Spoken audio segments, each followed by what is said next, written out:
Quand vous entendez service de titre de voyage, c'est le service qui regroupe le passeport et les visas. Souvent, ce sont ces services-là qui vous interpellent le plus. Le service de passeport, il y a beaucoup. Nous recevons en moyenne pratiquement 50 personnes par jour quand ce n'est pas en cas d'affluence. Et aujourd'hui, c'est avec joie que je dis que nous arrivons à émettre des passeports en 3 jours. Et pas n'importe quel passeport. Ce sont des passeports biométriques. Et les passeports biométriques, nous sommes un des premiers, même je crois avant la France, à avoir mis en place ce système de passeport biométrique. Donc, ça me semble que c'est une première. Et avoir un passeport, ça j'ai l'habitude de le dire, je défie qui que ce soit à établir un passeport en 3 jours. En 3 jours, nous mettons les passeports. Maintenant, ce qu'il faut savoir, pour se faire établir un passeport, quand on se réclame sénégalais, il faut également avoir des documents qui prouvent que vous êtes sénégalais. Et nous avons la chance de demander ce qui est tout à fait normal. La carte d'identité nationale. Ça, n'importe quel Sénégalais doit être en mesure d'avoir sa carte nationale d'identité. Et souvent, on se dit même, ils sont venus depuis très longtemps en France. Donc certains même peuvent ne pas avoir la carte d'identité. Mais si vous n'avez pas la carte d'identité, vous êtes né au Sénégal. Donc nous demandons, le qui du tout comme vous l'appelez, l'extrait d'acte de naissance. L'extrait d'acte de naissance, quand nous vous le demandons, c'est normal parce que sur l'extrait d'acte de naissance, il n'y a pas votre photo. Je peux prendre son extrait d'acte de naissance et dire que c'est moi. Qui va me prouver que c'est moi? Donc je suis obligée de faire une demande d'identification pour montrer que l'extrait d'acte de naissance que vous m'avez amené pour vous faire établir votre passeport, eh bien, vous appartient à vous-même.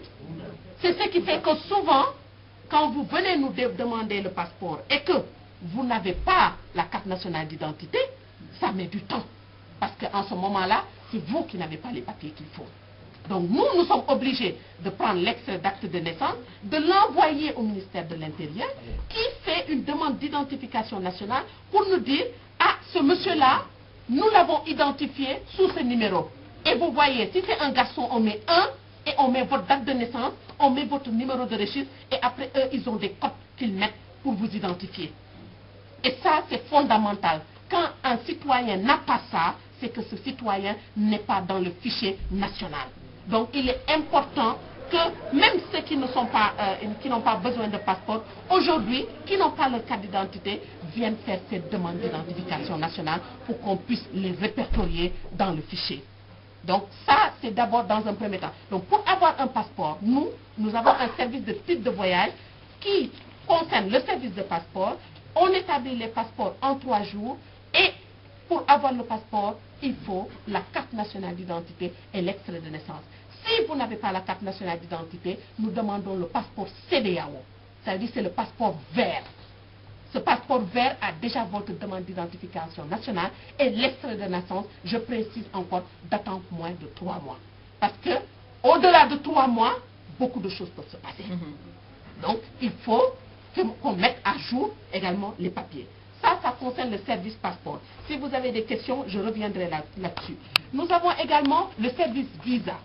Le service visa appartient également toujours au niveau du service titre de voyage. Le service visa, je comprends, nous sommes tous Sénégalais. Il y a des préoccupations, il y a des Sénégalais qui se sont, pour avoir le papier, ont fait des papiers réfugiés. Donc aujourd'hui, quand ils veulent se rendre au Sénégal, ils sont obligés de demander le visa. Mais, de grâce également, quand on sait que moi, je n'ai pas les papiers qu'il faut et que je dois me rendre, je dois prendre mes précautions. Donc nous avons 2 types de visas. Le premier type de visa, c'est le visa que nous pouvons donner sans problème. Quand un Sénégalais vient nous voir, il y a une liste de pays. Quand un étranger vient nous voir, nous avons notre liste de pays qui nous permet, si vous appartenez à ce pays-là et que nous avons l'autorisation de vous donner un visa, nous procédons à nos enquêtes. S'il s'avère que vous n'êtes pas un danger pour le pays, nous vous donnons le visa. Parce que comme vous avez dit, le Sénégal est un pays de teranga. Et c'est un pays de touristes. Donc, nous donnons les visas. Maintenant, nous avons un type de nationalité que nous ne pouvons pas donner. Nous n'avons pas cette prérogative. Par contre, nous avons à recueillir les informations, à les transmettre au ministère de l'Intérieur qui apprécie Et souvent, nos frères qui sont réfugiés font partie de ce cas-là. Parce que tout ce qui est réfugié et certaines nationalités, nous sommes obligés d'envoyer ces demandes. Et en ce moment, nous sommes obligés d'attendre également la réponse du Sénégal. Et tant que nous n'avons pas la réponse du Sénégal, c'est vrai que c'est difficile. Donc, je vous demande, certains souvent même, quand ils veulent partir en vacances, c'est vrai, ça fait longtemps, prennent leur billet. C'est pas comme ça. Quand vous projetez d'aller au Sénégal et que vous savez que vous avez un titre de voyage réfugié, faites d'abord la demande de visa qui peut se garder. Vous pouvez même faire 6 mois et garder le jour où vous avez décidé de partir en vacances. Vous venez, on vous donne votre visa et vous partez tranquillement au pays. Donc ça aussi, je sais que c'est une des préoccupations de nos frères sénégalais. Si vous avez des questions également dans ce domaine-là, on y reviendra. L'autre grand service du consulat, nous l'appelons BEC, le service d'état civil. C'est un des services les plus importants.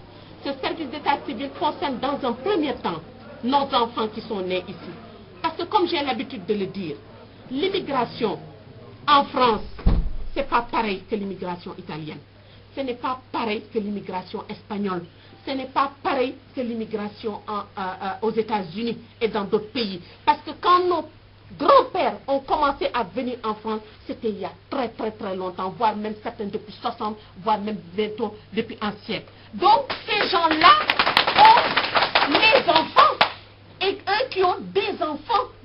Donc vous vous imaginez, des gens qui sont là depuis pratiquement 60 ans, qui ont leurs enfants nés ici, et qui ont souvent peut-être la nationalité du pays d'accueil, mais qui souhaitent que leurs petits-enfants gardent leur nationalité sénégalaise à leur naissance. Mais comme beaucoup de le font ici, mais ils viennent faire la demande de transcription de l'enfant.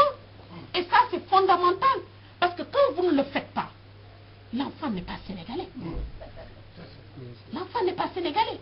Avant même, quand la France avait le droit du sol, on n'avait pas de problème. Mais aujourd'hui, depuis la loi, parce qu'en 1992, où nos enfants, quand ils naissent ici, ne sont pas français, si vous ne faites pas votre transcription, les enfants, ils sont de quelle nationalité? Ils sont apatrides. Ils sont apatrides. C'est vous qui avez fait. Donc, ça, je lance un appel. Vous avez un service d'état civil qui se trouve au consulat. Et c'est très facile.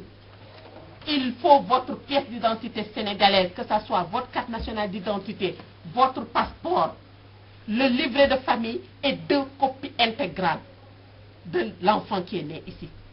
Et à la naissance, tout le monde sait que la mairie vous donne un paquet de copies intégrales d'acte de naissance. Mais profitez-en, prenez votre pièce d'identité, venez au consulat, faites-vous transcrire votre enfant. Vous gardez le numéro à vie. L'enfant a ses papiers sénégalais. Là où c'est difficile, et là où je voudrais que nos femmes s'organisent, ça, c'est au niveau des femmes. Parce qu'une femme sénégalaise qui a la nationalité sénégalaise, qui est mariée à un étranger, ne peut pas donner la nationalité à son enfant si le papa le reconnaît. Est-ce que vous comprenez? Donc là, c'est une autre bataille. Et souvent, ce sont des problèmes que nous apprécions par rapport au cas par cas. Donc chaque femme qui vient avec son cas, s'il s'avère que par exemple le papa est décédé et que la maman a les droits sur l'enfant, le code de la famille le prévoit. En ce moment, nous faisons la transcription. S'il s'avère que c'est un papa qui ne l'a pas reconnu également, en ce moment, le code l'a prévu. Donc, nous faisons également la transcription. Donc, ce sont différents cas, différents cas que nous rencontrons et qui sont souvent difficiles. Donc, si également à ce niveau-là, il y a des questions, on pourra y revenir.